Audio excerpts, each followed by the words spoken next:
যে আমার স্ত্রীকে ইনসাল্ট করবে তাকেও কিন্তু আমি ছাড়বো না। So please stop this nonsense.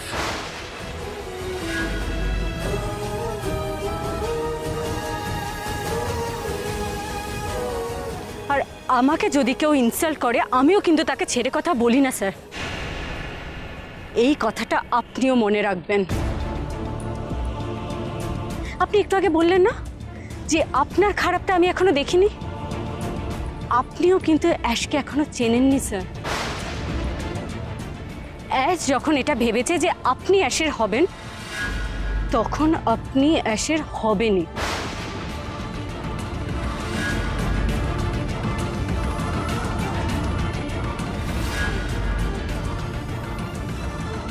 আর আপনাকে অ্যাশের হওয়া থেকে কেউ আটকাতে পারবে না, ওই রানুও না। And it's a open challenge.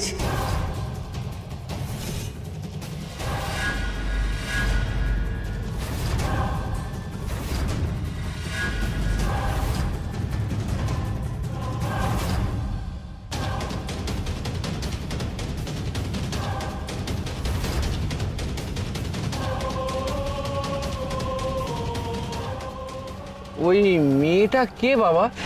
এসব কি বলে গেল? কেউ না, আপনি বাদ দিন, চলুন। চলো রানু, আমি ট্রলিটা নিয়ে আসি। কি হলো, কি ভাবছো? চলো। দাঁড়ান,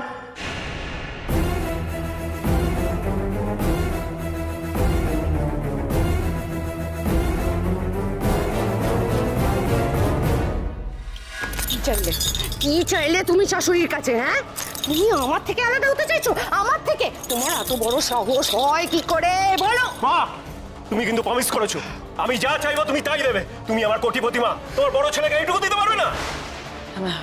হ্যাঁ বলেছি, কিন্তু আমি তো তুমি এত আমতা আমতা করছো কেন? এত আমতা আমতা করছো কেন? এই বেলায় তোমার মুখ থেকে কথা বেরোচ্ছে না। শোনো, তোমার ছেলেকে বলে দাও যে রানু আর এই বাড়িতে নেই, যে ওর হয়ে কথা বলবে। আমি ওর বউ, আমি টাকার ভাগ পাবো, তাই ও যাতে আমার কথা শুনে ওঠে আর বসে। আরে রাখো তোমার টাকা। শোনো, শোভন মিত্তির না কোনোদিন টাকার পরোয়া করেনি জীবনে। যদি করতো না তাহলে রানুর ওই লটারির টিকিটের সব টাকা আমার হতো। হ্যাঁ, শুনে নাও সবাই, রানুর ওই লটারির টিকিটটা সবার আগে আমার হাতে এসেছিল, আমি ওকে ফিরিয়ে দিয়েছিলাম।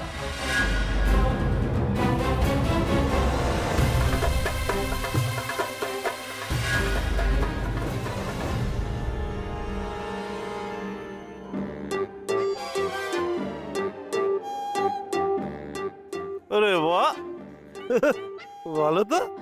ওটা আমার। আমার দিমাগ দেখানো হচ্ছে? হ্যাঁ, পারতিস আমার জায়গায় অন্য কেউ হলে এরকম দিমাগ দেখাতে। দাদা দাদা দাদা,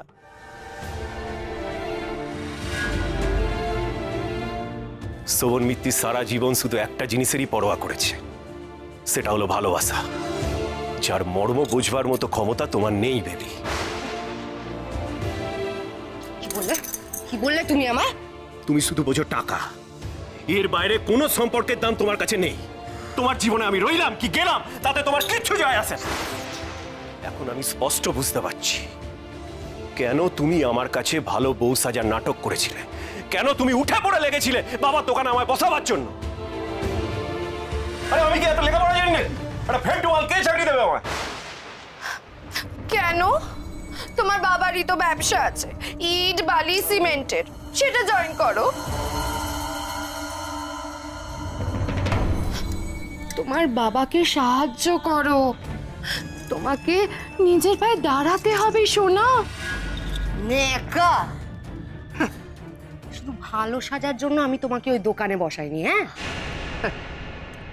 আমি চেয়েছিলাম যাতে যাতে রানু স্কুল তৈরি করার জন্য ইট বালি সিমেন্ট সব তোমাদের দোকান থেকে নেওয়া হয়। সেই সুযোগে একটা মোটা টাকার চেক হাতিয়ে নিতাম, আর ইট বালি সিমেন্ট সাপ্লাই না করে রানুকে পথে বসিয়ে দিতাম। কি মজা হতো।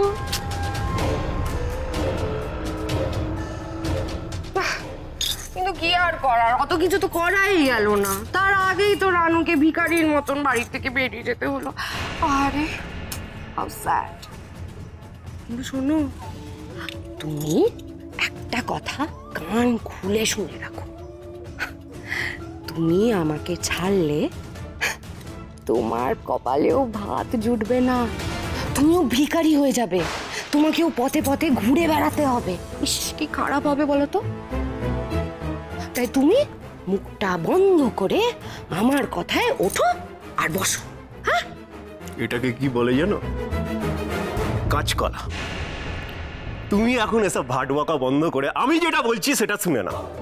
আজ থেকে তোমার আমার মধ্যে সমস্ত রকম স্বামী স্ত্রীর সম্পর্ক শেষ। না তুমি আমার বউ, না আমি তোমার স্বামী। আমার ভাই আর ভাইয়ের বউকে যারা নিঃস্ব অবস্থায় বাড়ি থেকে তাড়িয়ে দিয়েছে তাদের আমি কোনোদিন ক্ষমা করব না বেবি, কোনোদিন নয়। এই এই করুন দশা, এতই যদি তোর দরদ তাহলে ওদের সঙ্গে তুই বেরিয়ে গেলি না কেন? কেন বেরিয়ে গেলি না? ইচ্ছে করে মা। মা, রানু যাওয়ার সময় কি বললো তুমি শোনোনি? মা লক্ষ্মী কোনোদিন এই অন্যায়ের ক্ষমা করবেন না। মা লক্ষ্মী আর যাই করুন, এরকম লোক ঠকানোর বিচার তিনি একদিন করবেই। মা লক্ষ্মী সব সহ্য করেন, কিন্তু অন্যায় সহ্য করেন না, কাউকে ঠকানো সহ্য করেন না। আর আজ আমাদের সাথে যে অন্যায় হলো তার প্রতিকার মা লক্ষ্মী নিশ্চয়ই করবেন, এর বিচার হবেই। আর তোমরা রানুদের সাথে যে অন্যায়টা করেছো তার প্রতিকার তো মা লক্ষ্মী একদিন না একদিন করবেন। বিচার হবেই মা, হবেই।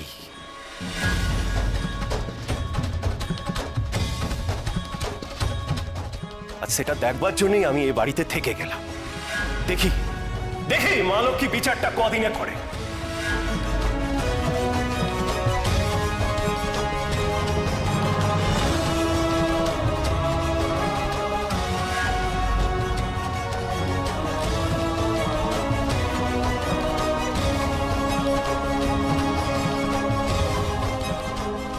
আবেগের বশে ছুটবেন না প্রাণনাথ। আবেগের বশে ছুটবো না মানে? কি মিন করছো তুমি? ভালো করে ভেবে দেখুন প্রাণনাথ, অ্যাশ তো ঠিকই বলেছে, আমি আজ সব হারিয়েছি, কিন্তু আপনার কাছে তো সুযোগ আছে সব ফিরে পাওয়ার। আপনি চাইলেই বাড়িতে বা অ্যাশের কাছে চলে যেতে পারেন। আপনি কেন এই কষ্টের জীবন বেছে নেবেন? কি সব বলছো অনু? কেন বলছো? এই যে আপনি আমাকে আমার মা বাবাকে দেখছেন, আমি সেই ছোটবেলার থেকে দেখছি আমাদের এই 3 জনের সংসারে আরো 2 জন মেম্বার ছিল। তাদের নাম হচ্ছে অভাব আর একজনের নাম হচ্ছে দুর্ভোগ।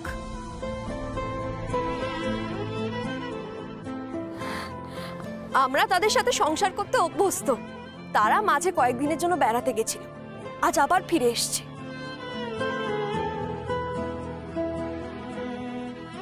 কিন্তু প্রাণনাথ, আপনার তো অভ্যেস নেই। আর মা তো ঠিকই বলেছেন, আপনি সোনার চামচ মুখে নিয়ে জন্মেছেন। আমরা কোথায় যাব, কি খাবো কিচ্ছু জানি না।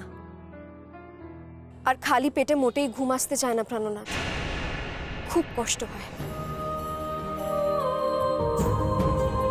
আর আপনার কাছে যখন উপায় আছে তখন আপনি কেনই কষ্টের জীবন বেছে নেবেন? ফিরে যান প্রাণনাথ, ফিরে যান। রানু,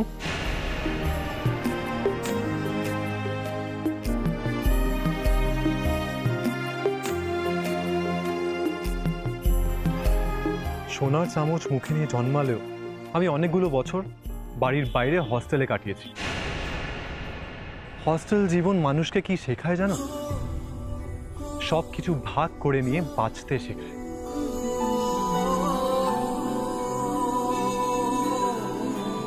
সে টুথপেস্ট থেকে টাকা, কমফর্ট থেকে কষ্ট, সব।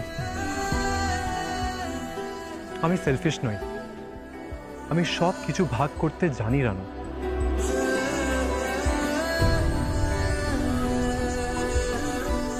তাছাড়া মন্ত্র পড়ে শপথ নিয়েছিলাম, সুখে দুঃখে তোমার পাশে থাকবো। আজ টাকা নেই বলে সে শপথ ভুলে যাব?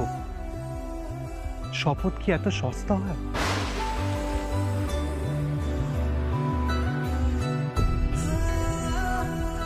আর এমন কথা কোনোদিনও বলবে না রানু, কথা দাও। আর আর আজ কেন? এই পৃথিবীতে কেউ তোমায় আমার থেকে আলাদা করতে পারবে না, কেউ না।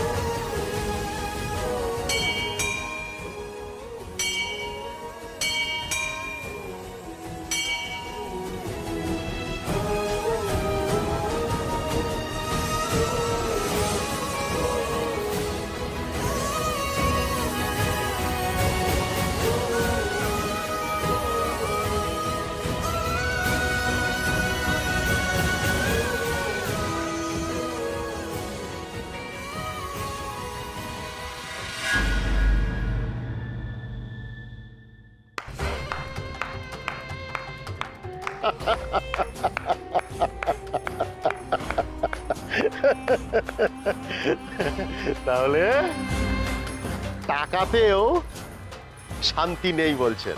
হ্যাঁ, এত টাকা পেয়েও শান্তি নেই। কিন্তু আমি তো জানতাম টাকা দিয়ে সবকিছু কেনা যায়। হ্যাঁ, সব কেনা যায়। এক কাজ করুন, আপনার বড় ছেলের সামনে না নোটের বান্ডিলটা ফেলে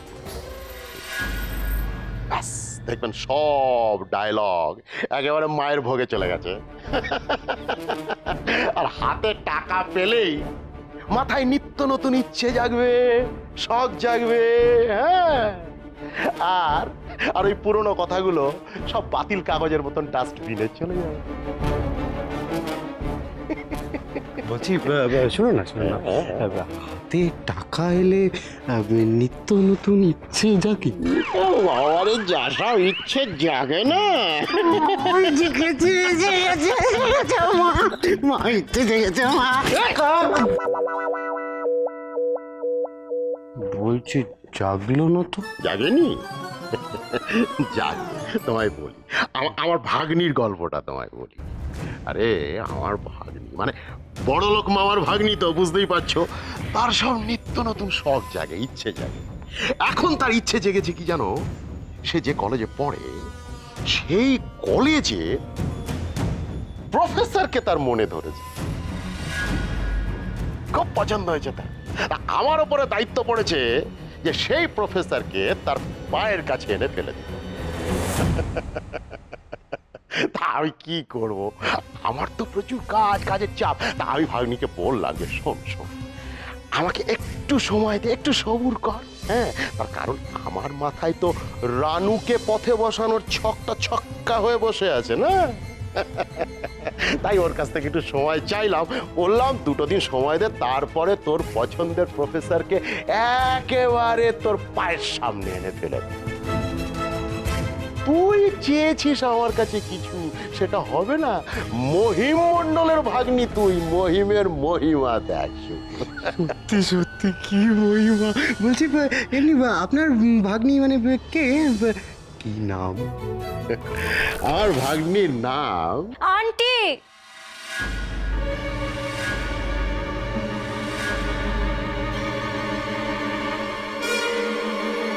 একে মামু, তুমি?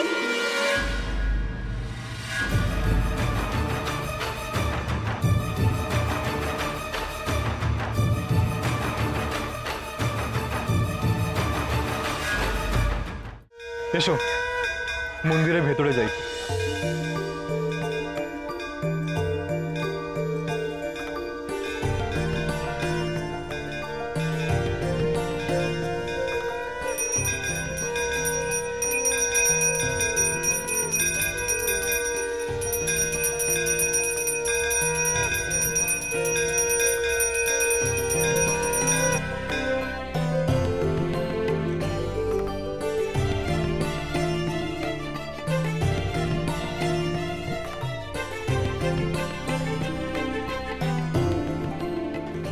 বাবা, মা, তোমরা এখানে এসো। ঠিক আছে, এখানে বসে পড়ো। আজ রাতটুকু আমাদের এই মহালক্ষ্মী মন্দিরেই থাকতে হবে, কেমন? আরে চিন্তা করো না, মাথা গোজার একটা না একটা ঠিক ব্যবস্থা করেই ফেলবো আমি।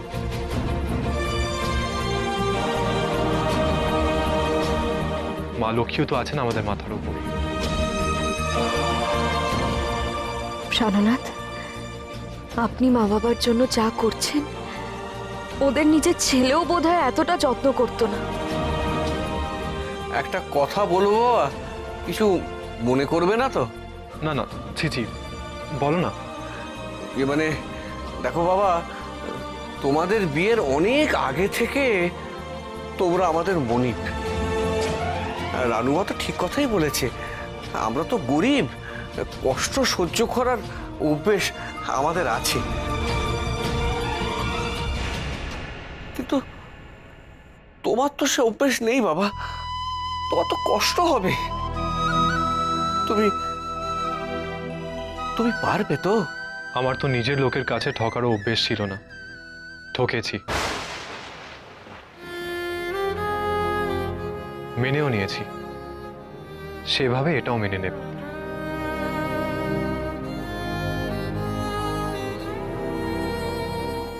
তোমরা প্লিজ বসো, প্লিজ। বাবা মা বসো। রানু, একটু শোনো। বলছি, রাত হয়ে গেছে, বাবা মার খাওয়া দাওয়ার ব্যবস্থা করতে হবে। আমি খাবার নিয়ে আসছি, তুমি ওদের খেয়াল রেখো, ঠিক আছে? শুনুন, কি হচ্ছে রানু? এমন কেন করছো? কিছু হয়েছে? খাবার কিনবেন যে, টাকা?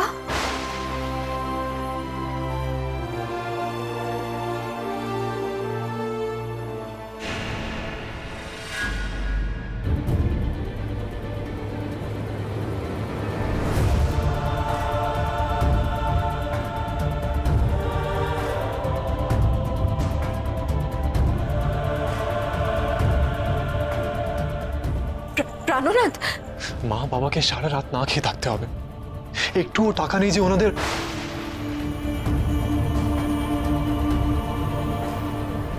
Hopeless, I am such a hopeless. এ কি রে ঐশ্বর্য, তুই? মামু, মামা আপনি, মানে অ্যাশের মামা আপনি, মানে ঐশ্বর্য। আর ধ্রুব হলো সেই সাধের প্রফেসর। ইন্টারেস্টিং।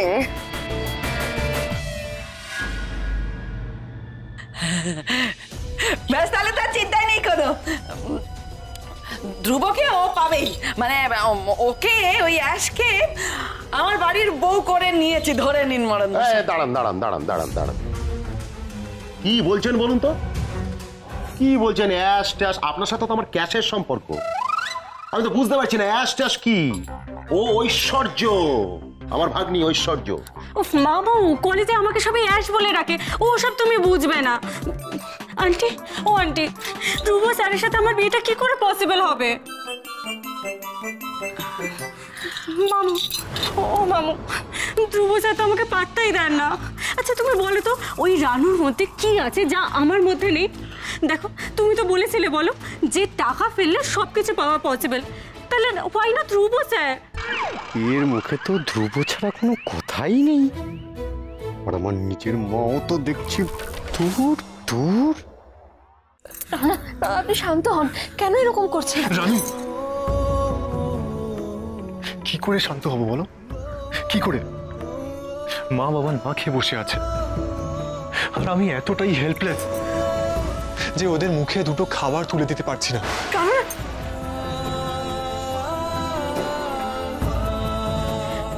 প্রাণনাথ, প্রাণনাথ, একদম ভেঙে পড়বেন না। ঠাকুরের কাছে যখন এসেছেন তখন একটা না একটা ব্যবস্থা ঠিক হবে প্রাণনাথ। মা আমাকে বলতো, জীব দিয়েছেন যিনি, আহার দেবেন তিনি। মায়ের মন্দিরে এসে কেউ অভুক্ত থাকে না প্রাণনাথ, সব ঠিক হয়ে যাবে, দেখবেন। একটু পরেই আমাদের মন্দিরের বাইরে ভোগ প্রসাদ বিতরণ অনুষ্ঠান শুরু হবে। যারা যারা এই ভোগ প্রসাদ সংগ্রহ করবেন তাদেরকে বলা হচ্ছে আপনারা এসে লাইনে দাঁড়ান। ওই দেখুন